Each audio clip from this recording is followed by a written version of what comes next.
یعنی آپ کو اتنی گہرائی سے کوئی بات سمجھ میں آئے، جس طرح سے انسان نہایتی باریک بال کو دیکھ لیتا ہے نا، اسی طرح معاملے کی لطافت کو سمجھنا، اس کی باریکی تک جانا، کسی معاملے کی تہ تک جانا، یہ شعور کہلاتا ہے۔ تو اس لیے ہم اللہ تعالیٰ سے دعا کرتے ہیں نا، اللہ تعالیٰ ہمیں شعوری عقل عطا کرے، یا ہم دوسروں سے بھی کہتے ہیں نا کہ اللہ تمہیں شعور دے، تو یہ شعور ہوتا ہے معاملے کی تہ تک جانے والی سمجھ۔ ایک سمجھ ہوتی ہے جو فہم کہلاتی ہے، جس میں ہم صرف مطلب سمجھتے ہیں کہ ہاں اس بات کا یہ مطلب ہے۔ ایک ہوتی ہے فقہ، جو سمجھ بوجھ پیدا کرنا، یعنی کہ آپ مثالوں کے ذریعے غور و فکر کر رہے ہوتے ہیں، ٹھیک ہے۔ ایک ہوتا ہے علم، علم مطلب ہوتا ہے جانکاری۔ تو یہ تمام چیزیں جو ہیں، یہ چاروں ورڈز جو ہیں، ٹرمینالوجیز، اس کے لیے عقل کے لیے یا علم کے لیے یوز ہوتی ہیں، اس میں شعور جو ہے وہ انتہائی باریک تہ والی سمجھ کے لیے استعمال ہوتا ہے۔ تو یہاں پہ یہ لفظ استعمال کیا گیا ہے کہ یہ لوگ جو دکھا رہے ہیں کہ وہ ایمان لائے ہیں، اور وہ لوگوں کو بیوقوف بنا رہے ہیں کیونکہ وہ ایکچولی ایمان نہیں لائے، تو وہ کیا کر رہے ہیں؟ ان کو عقل ہی نہیں ہے کہ وہ اپنے آپ کو دھوکہ دے رہے ہیں۔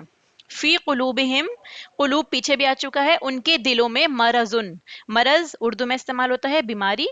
فزادہم اللہ، فزادہم میں زیادہ کا روٹ آ رہا ہے، زیادہ یعنی زیادہ کر دیا ان کو، اللہ اللہ تعالیٰ نے، مرضا مرض میں، وَلَهُمْ ان کے لیے، عذاب علیم، عذاب تو ہمیں پتہ ہی ہے عذاب کس کے لیے یوز ہوتا ہے، علیم ہوتا ہے دردناک، علم ہم نے سنا ہوگا، ٹھیک ہے۔ علم کا جو ورڈ ہے اردو میں بھی یوز ہوتا ہے، تو علیم، علیم جو ہے یہ فاعل کے وزن پر ہوتا ہے۔ جب بھی کوئی اس طرح کا لفظ آئے نا، جیسے سمیع آ گیا، بصیر آ گیا، حکیم آ گیا، اس کے بیچ میں یا لگائے نا، تو جیسے علیم آ گیا، تو اس میں مبالغہ پایا جاتا ہے۔ مبالغہ مطلب بہت زیادہ کے لیے استعمال ہوتا ہے، بہت زیادہ کثرت کے لیے۔ تو علیم کا مطلب کیا ہے؟ بہت زیادہ، جیسے ہم نے سٹارٹنگ میں پڑھا تھا نا رحیم، تو کنٹینیوٹی کے لیے یوز ہوتا ہے، ہمیشگی۔ تو اسی سے ریلیٹ کیجئے رحیم سے، یہ جو درد ہوگا یہ ان کو ہمیشہ رہنے والا درد ہوگا، مسلسل پہنچنے والا درد۔ تو ان کو اپنی ان غلطی کی وجہ سے اللہ تعالی عذاب علیم دے گا۔ وہ کس لیے؟ کیونکہ وہ اوپر سے کچھ کہتے ہیں اور اندر سے کچھ ہیں۔ بما کانو یکذبون، بوجہ اس کے، کانو تھے وہ، یکذبون وہ جھوٹ بولتے تھے۔ کذب سے بنا ہوگا، کذب ہم نے سنا ہوگا، اردو میں بھی یوز ہوتا ہے، جھوٹ بولنے کے لیے استعمال ہوتے ہیں۔ وَإِذَا قِيلَ لَهُمْ، اور جب کہا جاتا ہے، لہم ان کے لیے، لا تفسدوا، تفسدوا فساد سے بنا ہے کہ تم فساد مت کرو۔ فساد کیا چیز ہوتی ہے؟ کسی بھی چیز میں بگاڑ ہونا، جو صحیح چیز ہوتی ہے اس کی صحیح فارم ہوتی ہے اس کو چینج کر دینا، ٹھیک ہے، خرابی ہو جانا، تو فساد اس کے لیے یوز ہوتا ہے۔ فی الارضی، زمین میں، ارض ہمیں معلوم ہے زمین کے لیے استعمال ہوتا ہے، یعنی جب ان سے کہا جاتا ہے کہ آپ زمین میں فساد مت کرو، بگاڑ مت کرو، تو قالو وہ کیا کہتے ہیں؟ انما بے شک ہم، نحنو مصلحون، نحنو کے لیے، ہم کے لیے استعمال ہوتا ہے، نحنو مطلب ہم، وی، مصلحون، مصلحون میں روٹ دکھ رہا ہوگا آپ کو، صلح پہ ہے، سواد لمحہ، صلح کے لیے، اصلاح کرنے کے لیے استعمال ہوتا ہے۔ تو وہ کیا کہتے ہیں؟ ہم تو اصلاح کرنے والے ہیں، ہم تو ریفارمرز ہیں، ٹھیک ہے۔ الا انہم هم المفسدون، خبردار بے شک یہی لوگ فساد کرنے والے ہیں۔ یہ کون کہہ رہا ہے؟ اللہ سبحانہ و تعالیٰ فرما رہا ہے کہ وہی فساد کرنے والے ہیں، ولیکن، لیکن، لیکن کے لیے استعمال ہوتا ہے، لا یشعرون وہ شعور نہیں رکھتے۔ وَإِذَا قِيلَ لَهُمْ جب کہا جاتا ہے ان سے، آمنو کہ ایمان لاؤ، آمنو امن سے، ایمان سے، کما جیسا کہ، آمنا ایمان لائے، الناس لوگ، جیسے لوگ ایمان لائے، قالو وہ کیا کہتے ہیں، یہ جو آیا ہے نا، اس کے یہ اس کے لیے استعمال ہوتا ہے کسی سوال کے لیے، یہ حروف استفہام ہے، تو الگ ہے، اور نؤمنو الگ ورڈ ہے، ٹھیک ہے۔ کیا ہم ایمان لائیں؟ نؤمنو مطلب ہم ایمان لائیں، جیسے آپ نے دیکھا ہوگا نا آمینو پیچھے، تو یہاں پہ نؤمنو ہے، تو یہ جو نون ہے نا یہ ہم کے لیے استعمال ہوتا ہے۔ کیا ہم ایمان لائے، کما جیسا کہ، لائک، آمن سفہا ایمان لائے، سفہا، سفہا کیا ہوتا ہے؟ سفہا سفیہ سے بنا ہے، سفیہ کہتے ہیں جسم کے ہلکے پن کو، لائٹ ویٹ ہونا۔ تو جب بھی عقل میں کمی ہوتی ہے اس کے لیے عربی میں سفیہ کا لفظ استعمال کرتے ہیں۔ تو وہ کمی کسی بھی وجہ سے ہو سکتی ہے، یا تو کسی بیماری کے سبب ہوئی ہو، یا کم عمری کی وجہ سے ہوئی ہو، یا لا علمی کی وجہ سے ہو، کوئی بھی ہو، اس میں بس یہ عقل کی کمی کے لیے استعمال ہوتا ہے. تو اس کے لیے ورڈ کیا یوز کیا؟ بے وقوف. جیسے ایمان لائے بے وقوف، الا خبردار، انہم بے شک وہی، انہ جب بھی آتا ہے تو بے شک کے لیے آتا ہے، پیچھے بھی ہم نے پڑھا تھا، انہم بے شک وہی، ہم السفہاء بے وقوف ہیں، وہی بے وقوف ہیں، ولیکن لا یعلمون لیکن وہ علم نہیں رکھتے. ٹھیک ہے. وَإِذَا لَقُوا الَّذِينَ، اور جب، لقو جو ہے یہ ملاقات سے آیا ہے. ٹھیک ہے. لقو جو ہے ہم نے اردو میں ورڈ یوز کرتے ہیں نا، ملاقات کرتے ہیں، تو یہ لقو اسی کا روٹ ورڈ ہے، لام قاف یا. تو جب وہ ملاقات کرتے ہیں الذین ان لوگوں سے، آمنو جو ایمان لائے، قالو آمنا وہ کہتے ہیں کہ ہم ایمان لائے. یہ سارے ورڈز اوپر آ چکے ہیں. وَإِذَا اور جب خلو، خلو جو ہے ہم نے سنا ہوگا، خلوت سنا ہوگا ہم نے، خالی ہونا. ٹھیک ہے. تو جب وہ خالی ہوتے ہیں یعنی اکیلے ہوتے ہیں، الا شیاطینہم طرف کس کے؟ شیاطین، اور آگے ہم بھی لگا یعنی اپنے شیطانوں کے پاس. جب وہ اکیلے ہوتے ہیں اپنے شیطانوں کے پاس ہوتے ہیں، قالو وہ کہتے ہیں، انا معکم کہ بے شک ہم تو تمہارے ساتھ ہیں، معکم تمہارے ساتھ ہیں. انما نحنو مستہزئون بے شک ہم مستہزئون، مستہزئون جو ہے استہزاء سے بنا ہے. استہزاء کہتے ہیں مذاق اڑانا. ٹھیک ہے. اندرونی طور پر کسی کا مذاق اڑانا اور اوپر سے ہاں میں ہاں ملانا اس کی، لیکن آپ اندر سے اس کا مذاق اڑا رہے ہوتے ہیں، یا آپ جانتے ہیں کہ آپ اس کو کس نظر سے دیکھ رہے ہیں، یا آپ اس کا کس طرح سے فن اڑا رہے ہیں. ٹھیک ہے. کسی کو کم عقل سمجھ کر مذاق اڑانا وہ اس میں آئے گا کہ یہ تو کتنا بے وقوف ہے، اسے اتنا بھی نہیں معلوم، تو وہ کہتے ہیں استہزاء. تو مستہزئون مطلب مذاق اڑانے والے. ٹھیک ہے. اللہ، اللہ تعالی، یستہزئ وہ مذاق کر رہا ہے، بہم ان کے ساتھ، یعنی اللہ تعالیٰ ان کے ساتھ مذاق کر رہا ہے. وَيَمُدُّهُمْ اور مدو، مد ہم نے سنا ہے، مد، مد کہتے ہیں عربی میں بھی استعمال ہوتا ہے کہ یہاں پہ مد آیا ہے. تو یہ جو مد ہوتا ہے، مدت بھی اردو میں یوز ہوتا ہے، تو اس کے لیے لمبی، لمبے عرصے کے لیے استعمال ہوتا ہے، یعنی کوئی چیز جسے کھینچ کر لمبا کر دیا ہو. ٹھیک ہے. مد کو بھی ہم کھینچ کے لمبا کرتے ہیں، ایسے ہی مدت عرصے دراز کے لیے استعمال ہوتا ہے. تو کسی چیز کو ڈھیل دینا اس کے لیے یوز ہوتا ہے مد. یا مد کا مطلب، یمد کا مطلب ہوا کہ ہم ڈھیل دے رہے ہیں ان کو. ٹھیک ہے. ڈھیل دے رہے ہیں ہم ان کو، ہم کے لیے وَيَمُدُّهُمْ مطلب ان کو ڈھیل دے رہے ہیں، ہم ان کو ڈھیل دے رہے ہیں. فی طغیانہم، طغیانہم طغیانی سرکشی کے لیے استعمال ہوتا ہے، یعنی جب پانی حد سے باہر چلا جاتا ہے تو ہم کہتے ہیں کیا؟ دریا میں طغیانی آ گئی.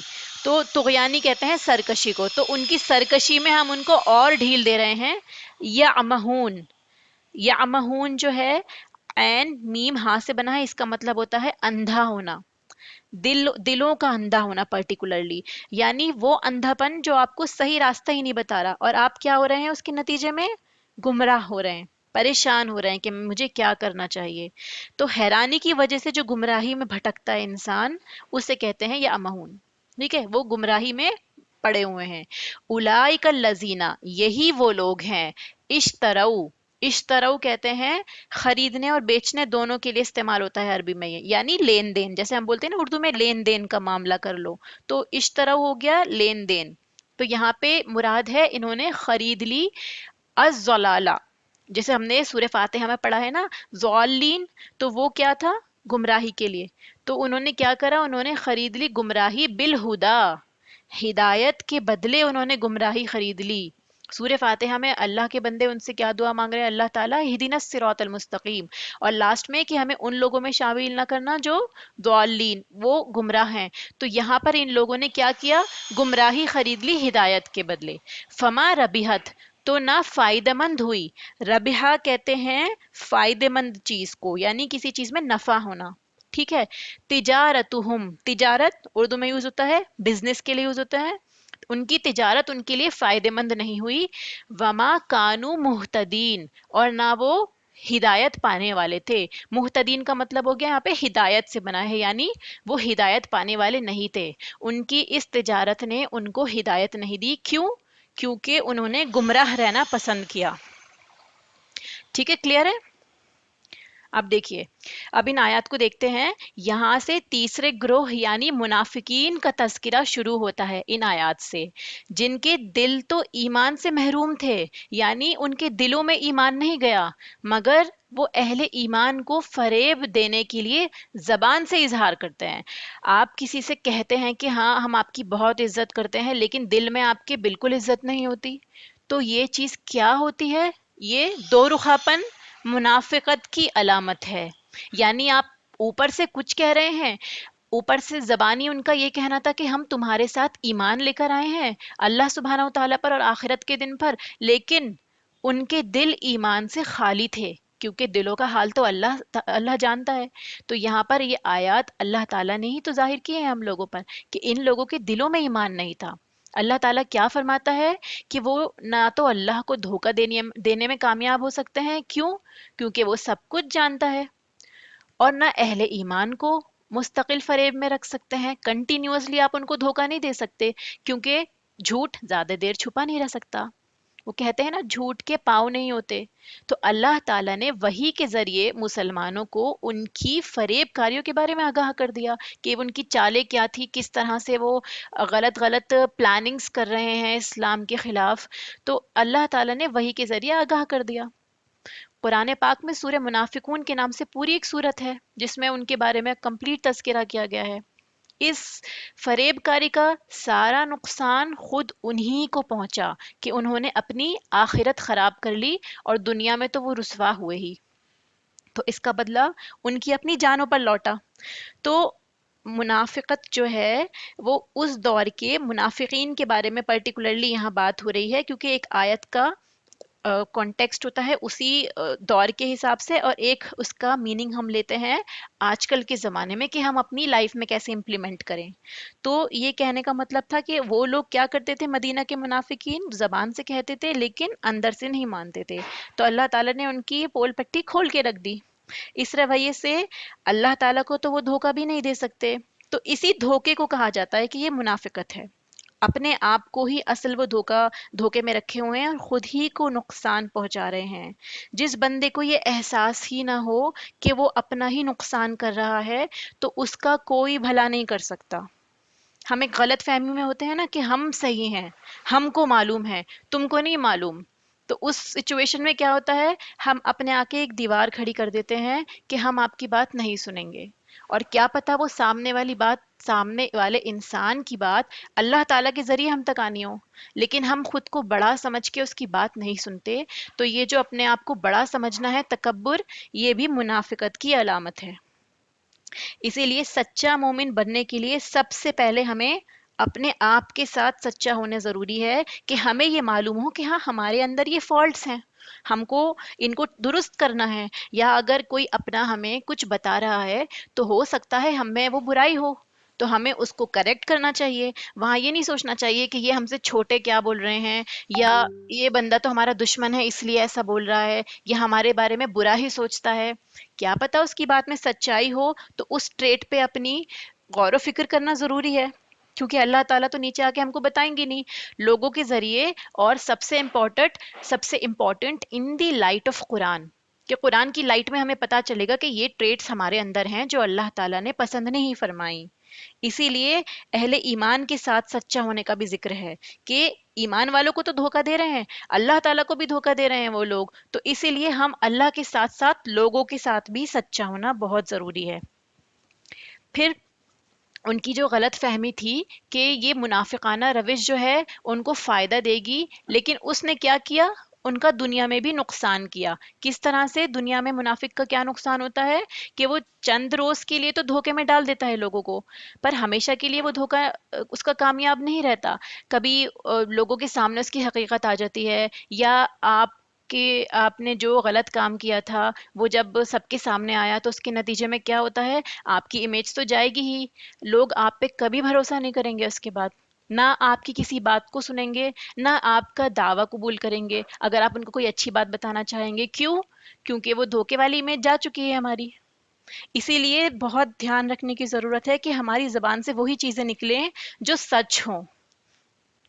اس کے بعد بتایا جاتا ہے کہ یہ آیت، آگے والی آیت ہے کہ وہ اللہ تعالیٰ کو دھوکہ نہیں دے رہے بلکہ اپنے آپ کو دھوکہ دے رہے ہیں، اور وہ اس بات کا علم بھی نہیں رکھتے۔ تو سمجھنا جو ہے وہ دل کا کام ہے، دل کی بیماری ہوتی ہے کہ اگر ہم سمجھیں کہ نہیں، ہم خود فریبی کے شکار ہوں کہ ہم ہی بہتر ہیں، تو اسی لیے ان کی سزا ان کو کیا ملتی ہے کہ اللہ تعالیٰ ان کے دلوں میں مرض کو اور بڑھا دیتا ہے۔ یعنی یہ سوچنا ان کا کہ میں ہی ٹھیک ہوں، اگر ہم نے ایکسیپٹ نہیں کی حقیقت تو کیا ہوگا، اور بڑھ جائے گی ہماری بیماری، اور اضافہ ہو جائے گا۔ یہ اللہ کی طرف سے سزا ہے دنیا میں، کہ ہم اپنے غلط کام میں آگے بڑھتے چلے جاتے ہیں اور ہم کو لگتا ہے کہ ہم صحیح کر رہے ہیں۔ یہ نتیجہ ہوتا ہے اس کا کہ یہاں پر جو بیماری سے مراد ہے نا، یہ منافقت کی بیماری لی گئی ہے کہ اللہ تعالیٰ اس میں اور اضافہ کر دیتا ہے، تو وہ ان کی نفاق کی سزا ان کو فوراً نہیں دیتا۔ جیسے اگر ہم کوئی غلط کام کرتے ہیں اور سامنے سے ہمیں کسی نے ٹوکا، ہمارے پیرنٹس نے یا کسی ہمارے استاد نے ہم کو بتایا اور ہم نے ان کی بات سنی، obviously ہماری اصلاح ہوگی۔ لیکن اگر ہم ان کی بات نہیں سنتے ہیں تو کیا ہوگا اس کے نتیجے میں؟ وہ اللہ کی طرف سے ڈھیل ہے۔ اس ڈھیل کا نتیجہ یہ ہوتا ہے کہ وہ لوگ کیا کرتے ہیں، ان کو لگتا ہے نہیں یار ہم تو بہت اچھا کام کر رہے ہیں، اگر ہمارا کام غلط ہوتا تو ہمیں اللہ کی طرف سے سزا نہیں مل جاتی۔ تو اس چیز کو کہ اگر ہم کسی غلط کام پہ پکڑے نہیں جا رہے، بالکل یہ خیال نہیں کرنا کہ اللہ کی تائید حاصل ہے۔ اللہ تعالیٰ کی ڈھیل بھی کوئی چیز ہوتی ہے جو یہاں پہ منافقوں کو ملی ہوئی ہے کہ ان کی بیماری میں ہی اضافہ ہوتا چلا گیا اور وہ سمجھ رہے ہیں کہ وہ حق پر ہیں۔ پھر اس کے بعد دنیا میں کنٹینیوس ٹارچر ان کا ہوگا، اس کے علاوہ آخرت میں عذاب علیم، تکلیف دینے والا عذاب، وہ عذاب جو آپ سے کوئی نہیں ٹال سکتا۔ اگر دنیا میں ہم لوگ اس چیز سے بچے ہوئے ہیں تو ہمیں یہ سوچنا چاہیے کہ نہیں، آخرت میں تو پکڑ ہوگی ہی۔ وجہ کیا بتائیے آگے، دیکھیے اس کو مارک کر لیجئے، یکذبون، جھوٹ بولنے کی سزا۔ یہاں یہ نہیں لکھا کہ مسلمان جھوٹ بولے تو الاؤڈ ہے۔ وجہ کیا ہے؟ آپ کے جھوٹ بولنے کی وجہ سے، آپ کا دو رخا ہونے کی وجہ سے اللہ تعالیٰ نے آپ کے لیے عذاب علیم لکھ دیا ہے کہ منافقت کی ایک صفت میں سے ہے یہ جھوٹ بولنا۔ تو اللہ تعالیٰ کیا کہتا ہے؟ جھوٹ کی سزا یہ ہے کہ آپ کو دنیا میں بھی ڈھیل ملتی رہے گی اور آخرت میں عذاب علیم ہے۔ پھر اس کے بعد کیا ہے کہ ان سے جب کہا جاتا ہے کہ تم فساد مت کرو، لوگ ان کی اصلاح کرنے کی کوشش کرتے ہیں، تو جواباً وہ کیا کہتے ہیں کہ ہم تو اصلاح کر رہے ہیں، ہم تو اچھا کام کر رہے ہیں۔ آپ کو نہیں معلوم آج کل کے ٹائم میں تو اسی طرح سے ہی کرا جاتا ہے۔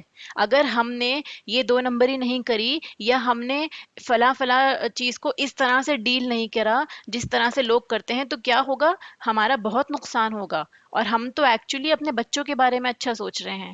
کوئی بھی مثال آپ سمجھ لیجئے جو کہ قرآن کے اگینسٹ جا رہی ہے، انسان اس میں اپنے آپ کے ساتھ یہ تعویل پیش کرتا ہے کہ ہم تو اچھا کام کر رہے ہیں، لیکن ایکچولی کیا ہوتا ہے؟ اس سے فساد ہوتا ہے، دنیا میں بھی فساد ہوتا ہے۔ کس طرح فساد ہوگا کہ ہم کسی نہ کسی کا حق مار رہے ہوں گے، ٹھیک ہے، یا تو ہم سے کوئی ایسی غلطی ہو رہی ہوگی جس سے کسی کو نقصان پہنچ رہا ہوگا اور ہمیں لگ رہا ہوگا کہ نہیں، ہم اپنے لیے یا اپنے بچوں کے لیے اچھا کر رہے ہیں۔ الا انہم هم المفسدون ولکن لا یشعرون، ان سے کہا جا رہا ہے کہ وہ تو فساد کر رہے ہیں اور ان کو معلوم بھی نہیں ہے۔ تو یہ بار بار جو چیز ریپیٹ ہو رہی ہے نا کہ ان کو عقل نہیں ہے، ان کو شعور نہیں ہے، تو یہ بات جاننی اتنی امپورٹنٹ ہے کہ جب تک ہم اپنی غلطی نہیں پہچانیں گے کوئی کریکشن نہیں ہو سکتی۔ اسی لیے ایڈمٹ کریں اپنی مسٹیک، یہ پہلا اسٹیپ ہے اصلاح کا۔ پھر وَإِذَا قِيلَ لَهُمْ آمِنُوا كَمَا آمَنَ النَّاسُ، جب ان سے کہا جاتا ہے کہ آپ ایمان لائیے جیسے ایمان والے لوگ ایمان لائے، مطلب جیسے مومنین کا ایمان ہے آپ بھی اسی طرح فالو کریے۔ آج کل کی لائٹ میں سے ایسے اس طرح سمجھاتے ہیں کہ آپ سے کوئی یہ کہے کہ اسلام میں تو آپ کو جھوٹ نہیں بولنا، آپ کو پردہ کرنا ہے، یا آپ کو سود نہیں لینا، یا کوئی بھی ایسی چیز ہے جیسے رشتہ دار ہیں، آپ اگر رشتہ دار آپ کے ساتھ غلط کر رہے ہیں تو آپ کو پھر بھی ان کے ساتھ جوڑے رکھنا ہے، جو بھی چیز ہے۔ تو اگر ان سے یہ کہا جاتا ہے کہ ایمان لاؤ، ایسے ہی ایمان لانا جس طرح مومنین لاتے ہیں۔ مومنین سے یہاں مراد کون ہے؟ صحابہ کرام، جو ایمان لائے لوگ۔ یہاں پہ جو لوگوں کے بارے میں بات ہوئی ہے وہ صحابہ کے بارے میں بات ہو رہی ہے۔ تو وہ کیا کہتے ہیں؟ کیا ہم ایمان لائے بے وقوفوں کی طرح؟ ان کے نزدیک وہ صحابہ بیوقوف تھے جو سچائی کے ساتھ اسلام قبول کر دیتے ہیں اور اپنے آپ کو تکلیفوں میں ڈالتے ہیں. کیونکہ ہم سب جانتے ہیں مکی زندگی میں اسلام کو فالو کرنے والوں کو کتنا تشدد کا سامنا کرنا پڑا. اپنے آپ کو انہوں نے اتنی مشقتوں میں اور خطرات میں ڈالا. کس لیے؟ تاکہ اللہ کا دین اوپر جا سکے، پوری دنیا میں پھیل سکے. تو یہ کیا ہوتی ہے؟ قربانی ہوتی ہے. جو کون لوگ کرتے ہیں؟ جو اللہ سے سچی محبت کرتے ہیں. تو ان کی رائے میں کیا تھا؟ یعنی وہ لوگ کیا سمجھتے تھے کہ یہ تو سراسر احمقانہ بات ہے کہ محض حق کے لیے آپ تمام دنیا سے دشمنی مول لے لیں گے. جیسے اگر آپ کو معلوم ہے کہ کوئی بات حق ہے اور آپ نے اس کو فالو کرنا اسٹارٹ کر دیا تو کیا ہوگا؟ ساری دنیا اگینسٹ آ کے کھڑی ہو جائے گی. سب آپ کے ساتھ دوستی جتانا شروع کر دیں گے، یا کچھ لوگ دشمنی کے اس طرح کرنے سے تمہیں نقصان ہوگا، یا غیر مسلموں سے اس طرح سے تمہیں تکلیفیں پہنچ سکتی ہیں، آج کل کے وقت میں اس طرح فالو نہ کریں. کوئی بھی چیز سمجھیں آپ، تو اس میں کیا ہے؟ یہ کہا جاتا ہے کہ وہ دشمنی مول لے رہے ہیں سارے عرب کی، صرف اس لیے. کیوں؟ کیونکہ وہ اسلام کو فالو کرنے لگے ہیں. تو ان لوگوں کے خیال میں یہ عقل مندی کی بات نہیں تھی کہ آدمی حق اور باطل کی بحث میں نہ پڑے. وہ کیا کرے؟ صرف اپنے بارے میں سوچے. اس کو نوٹ کر لیجئے، صرف اپنے مفاد کے بارے میں سوچنا کہ یہاں میرا فائدہ ہو رہا ہے، دنیا جائے بھاڑ میں. کوئی کچھ بھی فالو کرے یا فالو نہ کرے، مجھے تو اپنی دنیا دیکھنی ہے، مجھے اپنا گھر اپنا بزنس دیکھنا ہے. یہ ہوتے ہیں منافقین، جو لوگوں کے بارے میں نہیں سوچتے، اسلام کے بارے میں نہیں سوچتے، ان کو صرف اپنے مفاد کی پڑی ہوتی ہے. کیا کہتا ہے اللہ تعالیٰ؟ انہم ہم السفہاء ولکن لا یعلمون. یعنی وہی لوگ بے وقوف ہیں ایکچولی، اور ان کو پتہ بھی نہیں ہے کہ وہ کتنی بے وقوفی کی بات کر رہے ہیں، کہ وہ ایمان لانے والوں کو بے وقوف کہتے ہیں. حالانکہ اللہ تعالیٰ تو ان کی اتنی تعریف کرتا ہے کہ اللہ تعالیٰ یہ فرماتا ہے کہ میں ان سے راضی اور یہ مجھ سے راضی. صحابہ کرام کے بارے میں یہ نا، رضی اللہ عنہم ورضوا عنہ. تو کس لیے ہے؟ کہ اللہ تعالیٰ ان سے راضی ہے. تو یہاں پہ جو بے وقوفی کا لفظ استعمال ہوا ہے وہ ان تمام لوگوں کے لیے استعمال ہوگا جو آج کل کے دور میں بھی اسلام کو پوری طرح فالو کرنے کی کوشش کر رہے ہیں. تو ان لوگوں کے لیے بے وقوفی کا لفظ استعمال کیا گیا ہے. آج کل کے ٹائم پہ بھی نعوذ باللہ صحابہ کرام کو یہ کہا جاتا ہے کہ جیسے کہ کچھ گروہ ایسے ہیں جو ان کے بارے میں توہین آمیز الفاظ نکالتے ہیں. تو یہ اگزامپل اللہ تعالیٰ نے اس دور کے مسلمانوں کے لیے بھی اور آج کے مسلمانوں کے لیے بھی سیٹ کر دیا. کیا؟ کہ کسی بھی اعلیٰ تر مقصد کے لیے کوئی بھی دنیاوی فائدہ اگر ہمیں قربان کرنا پڑے تو یہ بالکل بے وقوفی نہیں ہے، بلکہ یہ کیا ہے؟ یہ تو عقل مندی کا کام ہے اور سعادت مندی ہے کہ اللہ تعالیٰ نے آپ کو یہ پریویلیج دیا کہ آپ اسلام کے لیے قربانی دے سکیں. صحابہ رضی اللہ تعالیٰ عنہم نے اسی سعادت مندی کا ثبوت دیا کہ ہاں اللہ تعالیٰ ہم آپ کی فرما بردار ہیں. اسی لیے وہ پکے مومن ہی نہیں بلکہ ایمان لانے والوں کے لیے کیا بن گئے؟ ایک سٹیٹس بن گئے کہ ہمیں ان کی طرح کرنا ہے. جیسے اللہ کے نبی صلی اللہ علیہ وسلم فرماتے ہیں نا کہ جو لوگ میرے طریقے پر اور میرے صحابہ کے طریقے پر ہوں گے وہ کامیاب ہوں گے. تو صحابہ کا طریقہ کیا تھا؟ کہ انہوں نے ایمان کو سب سے اوپر رکھا. فَإِنْ آمَنُوا بِمِثْلِ مَا آمَنْتُمْ بِهِ فَقَدِ اهْتَدَوْا. سورہ بقرہ کی آیت ہے. اگر لوگ اسی طرح ایمان لائے کہ جس طرح تم ایمان لائے تو یقیناً وہ کامیاب ہو گئے. تو اس کا مطلب یہ ہے کہ ان کے راستے پر چلنا ہی، جس کو آج کل کے ٹائم پہ بے وقوفی کہا جاتا ہے، اگر کچھ لوگوں کا ماننا ہے تو وہ بے وقوفی نہیں ہے. اللہ تعالیٰ کی گواہی ہے کہ عقل مند لوگ تو وہی ہیں جو صحیح راستے پر چل رہے ہیں. تو یہاں پہ ایک چیز اور تھی کہ یہ کہا جا رہا ہے کہ اللہ تعالیٰ ہی ان کا مذاق اڑا رہا ہے. وہ تو آگے والی آیت میں ٹھیک ہے. وَإِذَا لَقُوا الَّذِينَ آمَنُوا قَالُوا آمَنَّا. جب ان سے کہا جاتا ہے کہ تم ایمان لاؤ ان کی طرح، تو کیا کرتے ہیں؟ کہتے ہیں ہم ایمان لائے، لیکن جب وہ اپنے شیطانوں کے پاس واپس جاتے ہیں.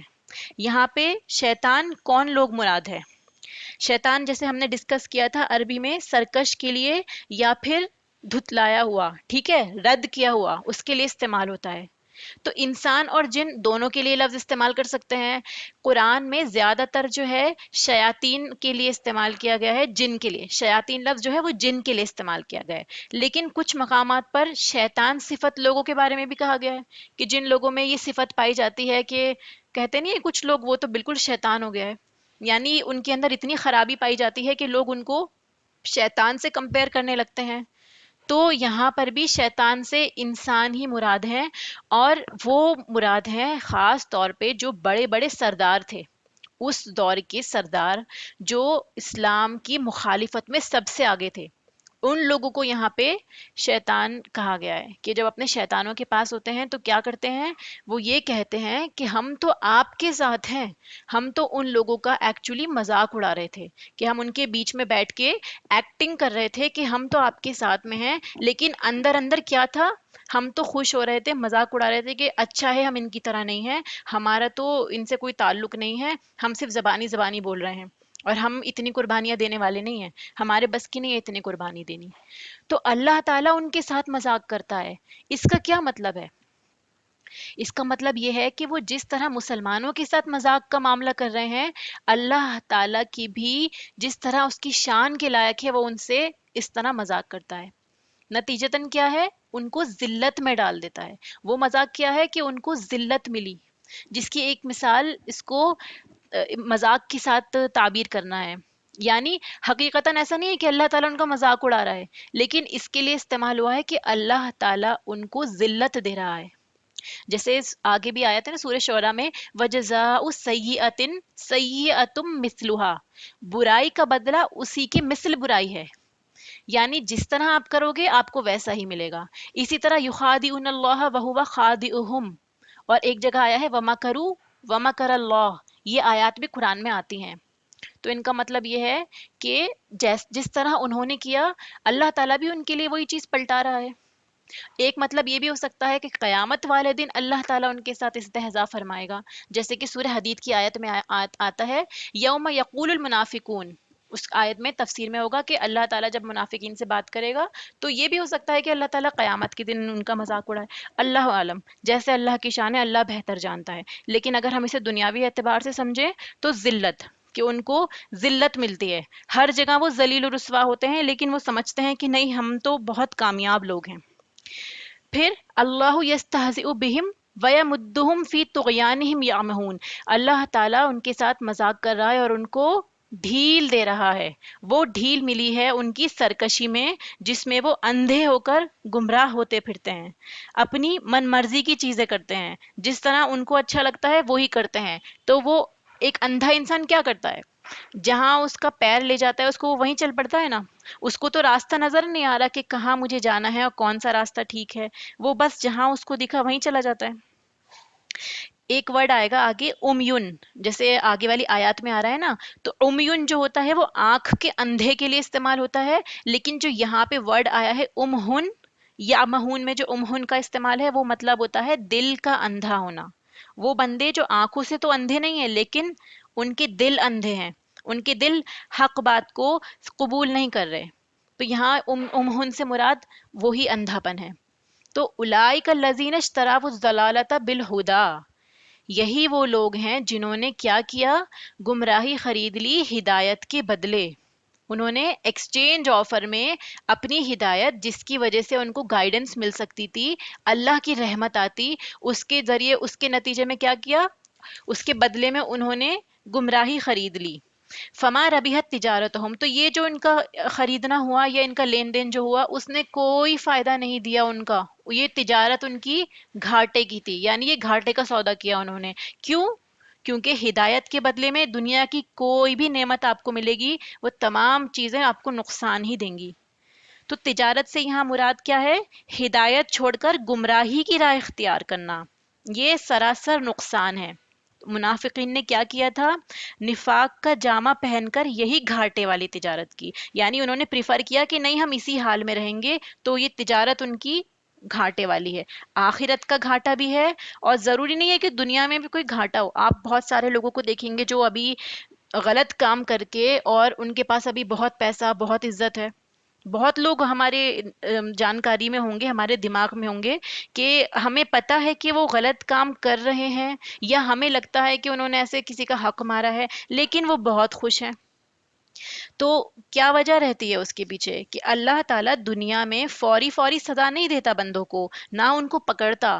اب اللہ تعالیٰ ان کو ڈھیل بھی دے سکتا ہے، یا اللہ تعالیٰ ان کی توبہ کا انتظار بھی کر رہا ہوتا ہے. اس کا مطلب یہ نہیں ہے کہ وہ بندے ٹھیک کام کر رہے ہیں. اپنے آپ کو وہ انٹیلیجنٹ سمجھے کہ ہم تو دوسروں کو بے وقوف بنا کے مال ہڑپنا جانتے ہیں. جیسے لوگ کہتے ہیں نا ہاؤ اسمارٹ دے آر، کہ کتنا بلف کرتے ہیں یہ لوگ، اور ان کو کوئی پکڑنے والا بھی نہیں ہے. تو آج کل تو سیدھے لوگوں کا زمانہ ہی نہیں ہے. یہ بالکل غلط بات ہے، کیونکہ اللہ تعالیٰ یہاں کیا فرماتا ہے، وَيَمُدُّهُمْ فِي طُغْيَانِهِمْ يَعْمَهُونَ، اور فما ربحت تجارتهم وما كانوا مهتدين، کہ ان کی تجارت نے تو ان کو کوئی فائدہ ہی نہیں دیا، کیونکہ انہوں نے ہدایت کے بدلے غلط کام اڈاپٹ کیا، اس لیے ان کو ہدایت نہیں ملے گی.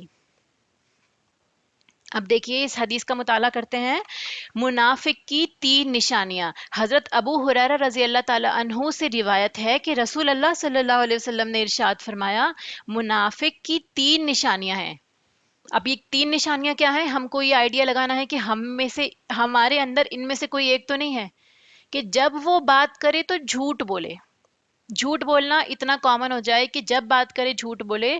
اس کے علاوہ یہ کہا جاتا ہے نا کہ مسلمان تو وہ ہے جو مذاق میں بھی جھوٹ نہیں بولتا. کیوں؟ کیونکہ یہ آپ کی پرسنالٹی ہے. لوگوں کو آئیڈیا ہو جائے گا کہ یہ بندہ تو جھوٹ بولتا ہی نہیں ہے. تو آپ کی طرف سے کوئی حق کی بات آتی ہوگی تو اس کو ایکسپٹ کرنے میں آنکھیں بند کر کے سامنے والا مان لے گا کہ نہیں یہ بندہ جھوٹ نہیں بولتا. اللہ کے پیارے نبی صلی اللہ علیہ وسلم کی کیا صفت تھی؟ صادق اور امین. سچے تھے اور امانت دار تھے. اسی لیے اتنے لوگ اس وقت ایمان لے آئے. کیوں؟ کیونکہ اللہ کے نبی نے اپنی زندگی میں جھوٹ ہی نہیں بولا تھا.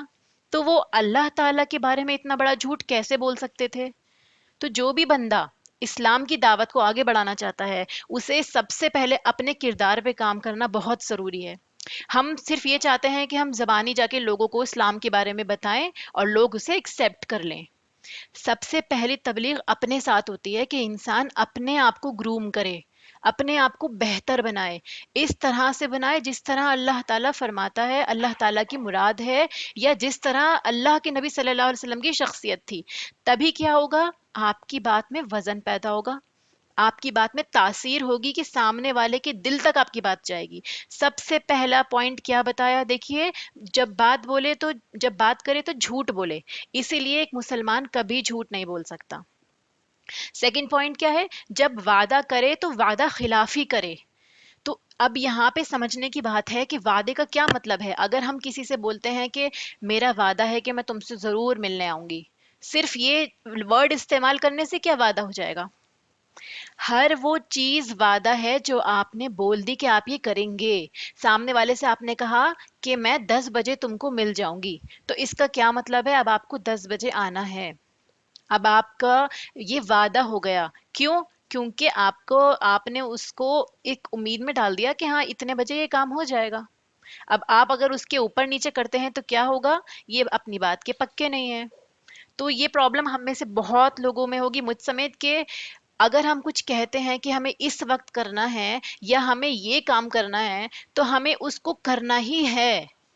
سورہ 18ویں سپارے میں سورہ مومنون کی آیت ہے جی، اس میں بھی یہی بتایا گیا ہے کہ جب وہ اپنی بات کرتے ہیں یا کچھ بھی بات کہتے ہیں تو اس کو پورا کرتے ہیں، وعدہ خلافی نہیں کرتے. تو صرف وعدہ وہ نہیں ہوتا جس میں ہم کسی کو کمٹمنٹ دے دیں کہ ہاں میرا پکا پرومس کہ میں یہ کام کروں گی. ہر وہ بات وعدہ ہے جو آپ نے کسی کو سامنے رکھ کے اس کے سامنے اپنی رسپانسبلٹی لے کے وہ کام کرنے کو کہہ دیا. ٹھیک ہے. اس کے بعد کیا ہے؟ ہماری جابس بھی یا ہماری کوئی ڈیوٹی جو ہمیں اسائن کی گئی ہے، وہ ساری چیزیں کیا ہیں؟ ہماری طرف سے وعدہ ہے، ایک پرومس ہے کہ ہاں ہم یہ کام کریں گے. تو یہ تمام اپنی زندگی میں جہاں جہاں یہ چیزیں آئیں ان جگہوں پہ فالو کرنا اس بات کو بہت ضروری ہے. صرف اتنا نہیں ہے کہ اگر ہم کسی سے ہاتھ ملا کے پرومس کرتے ہیں تو وہ وعدہ ہوتا ہے. لاسٹ پوائنٹ کیا ہے؟ جب اس کے پاس امانت رکھوائی جائے تو اس میں خیانت کرے. آپ کے پاس کسی نے کوئی چیز رکھوا دی، فار ایگزامپل کوئی کھانے پینے کی چیز ہے، کوئی کچن کا سامان ہے، یا آپ کے پاس کسی نے اپنا پین رکھوایا، آپ کے پاس کوئی پین رہ گیا سمجھیے اپنی فرینڈ کا. اب آپ نے کیا کیا؟ اس سے لکھنا اسٹارٹ کر دیا یہ بول کے کہ ارے تھوڑا سا تو انک استعمال ہوگی. یا آپ کے پاس کسی نے اپنا کوئی سامان رکھوایا ہے یا رہ گیا، اب آپ نے اس کو استعمال کرنا شروع کر دیا کہ آپ اس کو انفارم بعد میں کر دیں گے، وہ چیز کیا ہو گئی؟ آپ نے اجازت کے بنا اسے استعمال کر لیا تو وہ خیانت ہو گئی، چاہے وہ کوئی پینسل ہی کیوں نہ ہو، چاہے وہ کوئی سوئی ہی کیوں نہ ہو۔ اگر کسی اور کی چیز آپ کے پاس رکھی ہے تو آپ اس کی اجازت کے بنا اس کو اٹھا کے اپنے کام میں نہیں لائیں گے۔ اگر ہم نے ایسا کیا تو یہ کیا ہو گیا؟ یہ خیانت ہو گئی، اور خیانت منافق کی ایک صفت ہے۔ یہ اتنی سمجھنے کی بات ہے جو ہم اپنی زندگی میں فالو کرتے ہیں، لیکن سمجھتے نہیں ہیں کہ اس میں اتنی گہرائی ہے۔ ایک اور حدیث ہے جس میں 4 ٹریٹس کا ذکر ہے: whoever possesses them is a hypocrite and whoever possesses some of them has an element of hypocrisy until he leaves۔ یعنی جس میں یہ 4 صفت پائی جاتی ہیں، یا پھر چاروں میں سے کوئی ایک بھی اس کے اندر ہے، تو اس کے اندر منافقت کی کوئی ایک علامت موجود ہے۔ سب سے پہلے کیا ہو گیا؟ when he speaks lies، جھوٹ بولنا۔ when he promises he breaks his promises، کہ اس نے اپنا پرومس توڑا، اپنا وعدہ توڑا۔ when he disputes he transgresses، یعنی جب اس کے ساتھ کوئی لڑائی ہوتی ہے تو کیا ہوتا ہے؟ وہ گالی گلوچ پر اتر جاتا ہے، وہ اپنی حدوں کو توڑ دیتا ہے۔ کسی بھی لڑائی میں کیا ہوتا ہے؟ آپ اس کا روپ دیکھیں گے کہ بالکل ایسا ہوتا ہے جیسے کہ کہتے نہیں ہے شیطان آ گیا اس پہ، تو اس طرح سے انسان ہوتا ہے کہ وہ بالکل گالی گلوچ پر اتر جاتا ہے، حدوں کو توڑ دیتا ہے۔ اور لاسٹ میں کیا ہے؟ when he makes an agreement he violates it، اپنا عہد جو کیا اس نے اس کو پورا نہیں کیا۔ تو یہ منافقت کی صفت میں سے آ گیا۔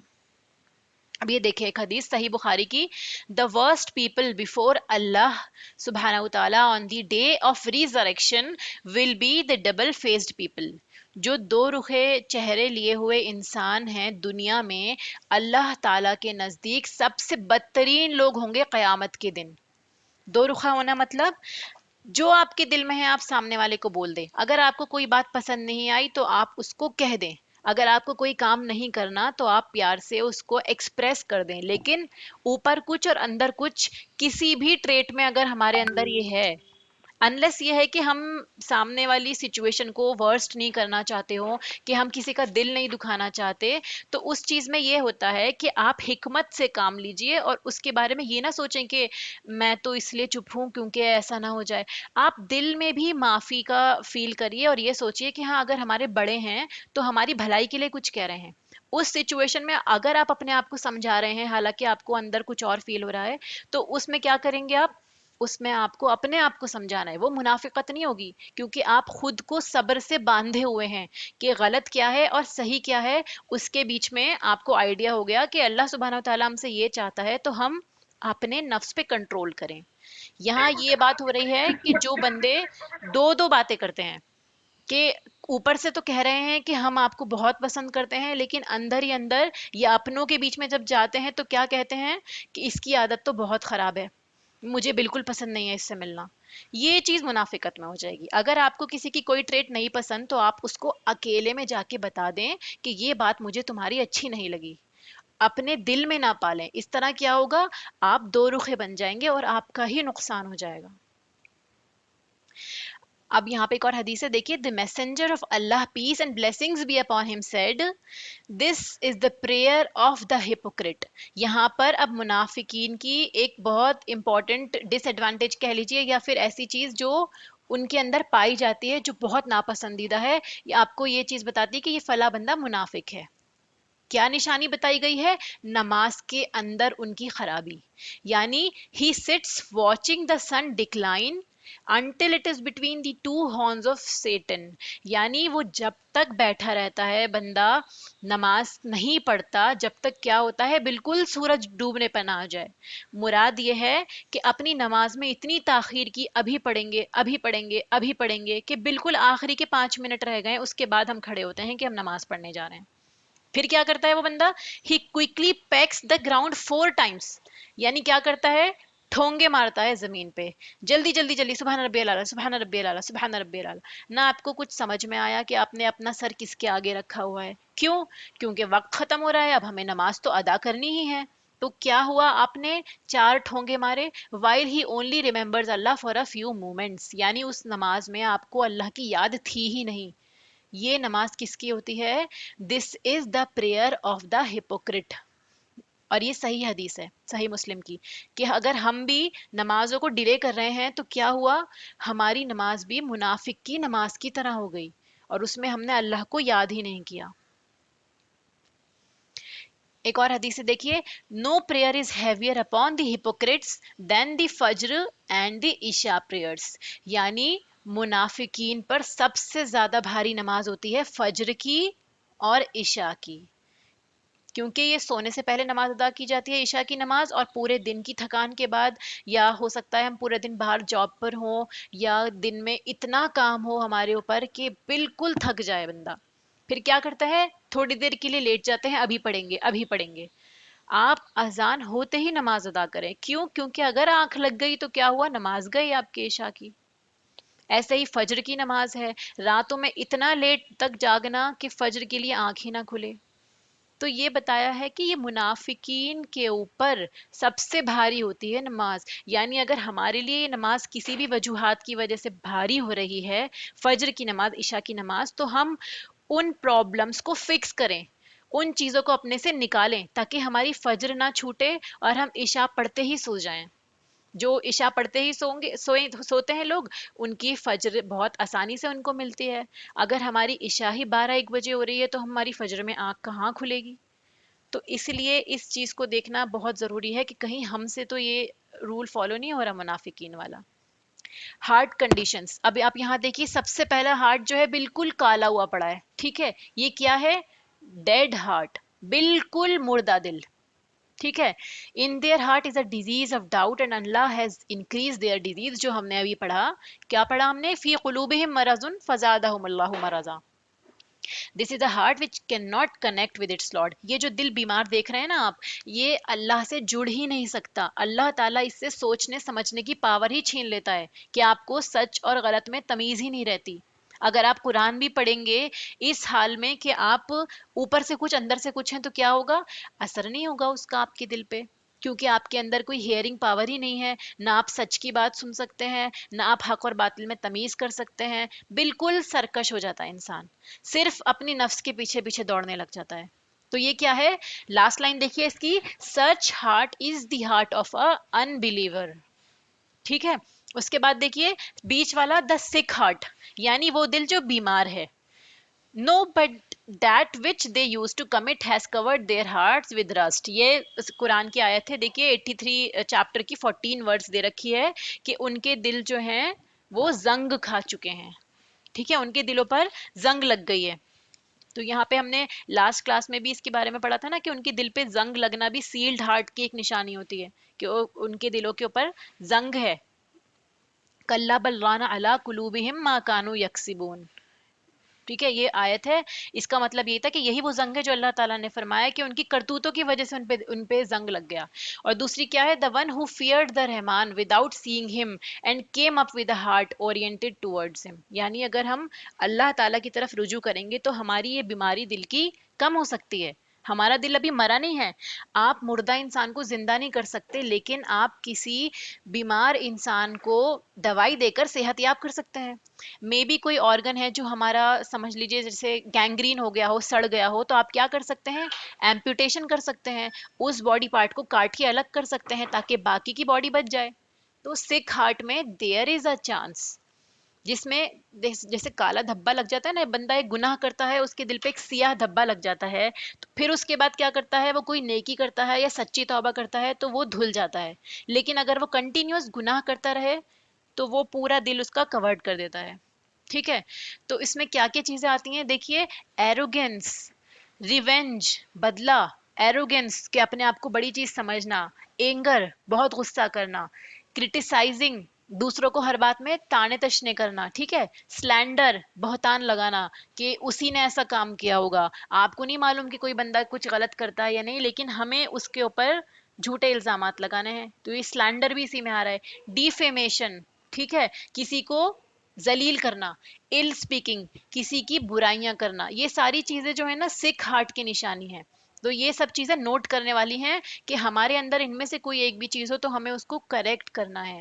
بیک بائٹنگ دیکھیے، ہارشنس، پیٹھ پیچھے برائی کرنا، غیبت کرنا بھی ہارشنس، کہ آپ بہت زیادہ سخت ہیں، کہ کسی کو آپ کے اندر نرمی ہی نہیں دکھ رہی. اوپریشن، سامنے والے کو دبائے جا رہے ہیں، دبائے جا رہے ہیں، ہم اس کے بارے میں کچھ اچھا سوچ ہی نہیں رہے، ہم اس کو کہنے کا موقع ہی نہیں دیتے. اس کے بعد مائزری، فالٹ فائنڈنگ، لائنگ، ہپوکریسی، جیسے آپ کیا کرتے ہیں، دوسروں کے اندر صرف ایب نکالتے ہیں، یا آپ جھوٹ بولتے ہیں، آپ کے دو رخے فیسز ہیں، ایسے ڈیسیٹ، دھوکہ دینا، سسپیشن، یہ ساری چیزیں آپ کے دل کو بیمار کر دیتی ہیں. These are the signs of a sick heart. اور لاسٹ میں دیکھیے ہیلدی ہارٹ کیا ہوتا ہے، قلب سلیم. آگے قرآن کی آیات میں بھی آئے گا نا، except to him who will come to Allah with a sound heart, کہ اللہ تعالیٰ کے پاس وہ آتے ہیں قلب سلیم لے کر. ٹھیک ہے، تو یہ کون سا ہارٹ ہوتا ہے، وچ از پیور. یہ ہم آگے ڈسکس کریں گے ابھی. ٹھیک ہے، اب دیکھیے منافقین کی کیا صفات ہو گئی، ایک بار اس کو ریوائز کر لیجئے. خالی پہلی بات کہ وہ نہ ماننے والے ہیں، ان کو کوئی کچھ بتاتا ہے تو وہ اس کو نہیں مانتے. پھر قول اور فعل کا تضاد، جو کہتے ہیں اور جو کرتے ہیں ان دونوں میں آپ کو بالکل ڈفرینس دکھے گا. پھر دھوکے باز، فریب دینے والے، دوسروں کو دھوکا دیتے ہیں اور سمجھتے ہیں کہ ہم بہت اچھا کام کر رہے ہیں. پھر بے حس، کہ ہمیں کسی کی فیلنگ کا احساس ہی نہیں ہے، بس ہمیں اپنی بات اوپر رکھنی ہے. پھر کیا ہے، ظاہر اور باطن ان کے الگ الگ ہیں.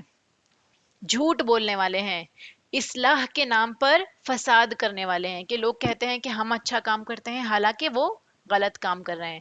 پھر لا علم، یعنی جس بندے کے پاس نالج نہیں ہوتی کہ صحیح کیا ہے غلط کیا ہے، کبھی کبھار وہ بھی غلطی کر دیتا ہے، تو اس کو کیا کرتے ہیں منافقین جو ہیں، وہ لا علم بندہ بھی ہو سکتا ہے. یعنی کوئی بندہ جو لا علم ہے وہ بھی منافقت کی صفت رکھ سکتا ہے، کیونکہ اس کو آئیڈیا ہی نہیں ہوگا کہ اللہ سبحانہ و تعالیٰ فرماتے ہیں کہ جھوٹ بولنا مسلمان کی پہچان نہیں ہے. تو آپ کیا کرتے ہیں، اپنی اس صفت سے بچنے کے لیے آپ کو علم حاصل کرنا ہے تاکہ ہمارے اندر یہ صفت نہ آئے. ایسے ہی مذاق اڑانے والے، جو دوسروں کا مذاق اڑاتے ہیں، دو رخے ہو گئے. ٹھیک ہے، بنا بصیرت والے، یعنی ان کے دل اندھے ہو جاتے ہیں ان کے اس کنٹینیوس ریجیکشن کی وجہ سے. پھر کیا ہے، ہدایت کے بدلے وہ گمراہی کو پریفر کرتے ہیں، وہ اچھے کام یا حق کے بدلے جو دنیا کر رہی ہے یا جس میں ان کا فائدہ ہے وہ کرنا پریفر کرتے ہیں. تو یہ ساری منافقین کی صفات میں سے ہے. اب منافقت کا تعلق دل سے کس طرح ہے، جیسے آپ نے وہ حدیث سنی ہے کہ ایمان کا مزہ آ گیا اس بندے کو، اس نے ایمان کا لطف پا لیا، جس نے کیا کیا، اللہ کو ہی سب کچھ مان لیا، اسلام کو اپنا دین مان لیا، اور نبی پاک صلی اللہ علیہ وسلم کی رسالت پر وہ راضی ہو گیا. تو ایک بندہ ہوتا ہے جو پیدائشی مسلمان ہے، ایک ہے شعوری مسلمان. تو مزہ کس کو آتا ہے، جو بندہ قرآن سمجھ کے پڑھتا ہے اس کو ایک عجیب سی لذت آنے لگتی ہے، ایک مزہ آنے لگتا ہے جو دنیا کی کسی چیز میں آپ کو نہیں ملے گا. وہ کیا مزہ ہوتا ہے، دل کا مزہ. الا بذکر اللہ تطمئن القلوب، یہ دل پر اثر کرتا ہے، دل کو مزہ دلاتا ہے. ٹھیک ہے، دل کو جب تک قرآن کا مزہ نہیں ملتا تو کیا ہوتا ہے، وہ بور بور فیل کرتا ہے، وہ سانگز سننا پسند کرتا ہے، وہ سیریلز دیکھنا پریفر کرتا ہے، یا وہ گپ شپ میں گوسپنگ میں لگ جاتا ہے. کیوں؟ کیونکہ دل کو مزہ چاہیے. اگر ہم نے اسے صحیح فیڈ نہیں کرایا تو وہ کہیں اور سے فیڈ لے لے گا. تو حقیقی ایمان یہی ہوتا ہے کہ آپ کو مزہ آنے لگے قرآن پڑھنے میں. تو جو لوگ نام کے مسلمان ہوتے ہیں ان کو مزہ ہی نہیں آتا. کیوں نہیں آتا؟ سب سے بڑا سوال ہے، ہمیں قرآن پڑھنے میں مزہ کیوں نہیں آتا؟ کیونکہ ہم صرف چھلکا چھلکا دیکھ رہے ہیں، ہم نے اندر کا اس کا اصل گودا، اس کا پلپ لیا ہی نہیں. آپ خود سوچیں، اگر آپ کیلے کا صرف چھلکا کھائیں اور اس کے اندر کا گودا پھینک دیں تو آپ کو کیلا کھانے میں مزہ آئے گا؟ ہم فروٹس کے اوپر کورنگ اتارتے ہیں نا، کیوں؟ کیونکہ ہماری مراد ہوتی ہے اصل پلپ سے.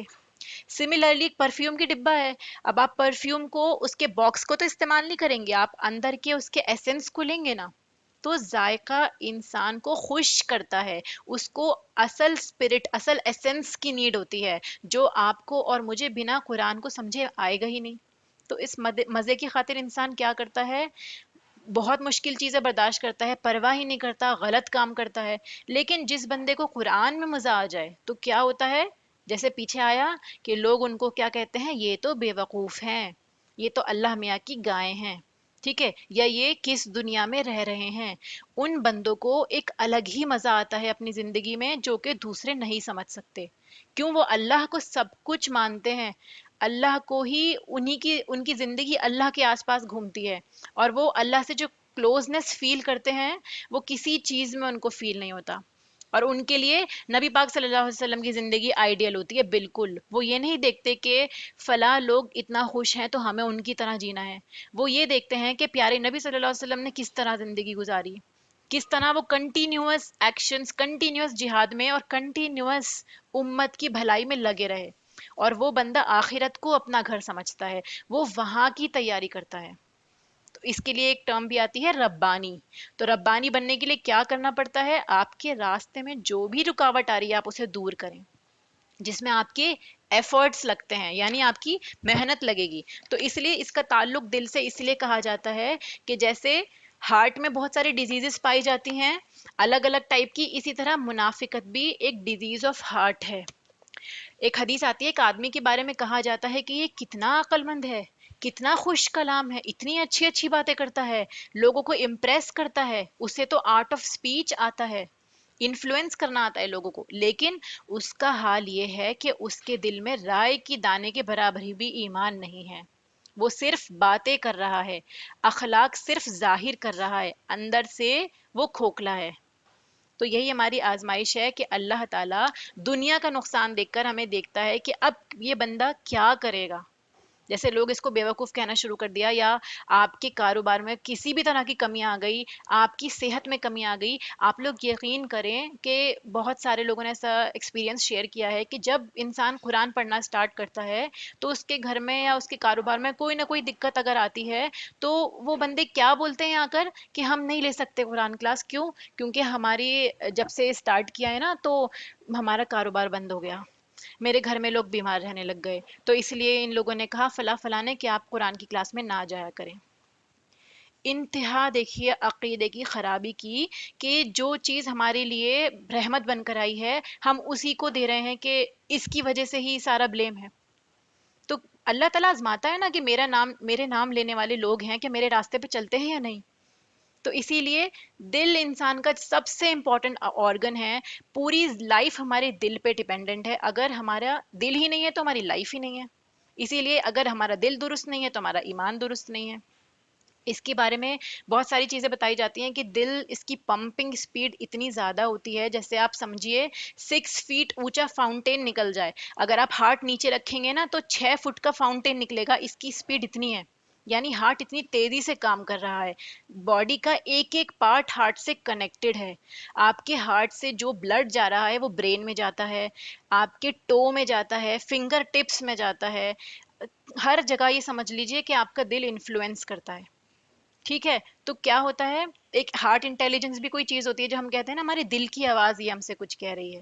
تو دل کا اور دماغ کا بھی کمبینیشن ہوتا ہے بہت زیادہ. جو چیز ہمیں دل سے صحیح لگنے لگتی ہے ہمارا ذہن اس کو قبول کر لیتا ہے کہ نہیں یہ کام آسان ہے.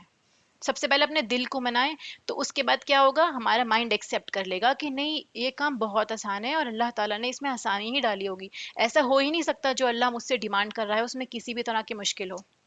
تو دل صحت مند ہے تو پورا جسم صحت مند ہے.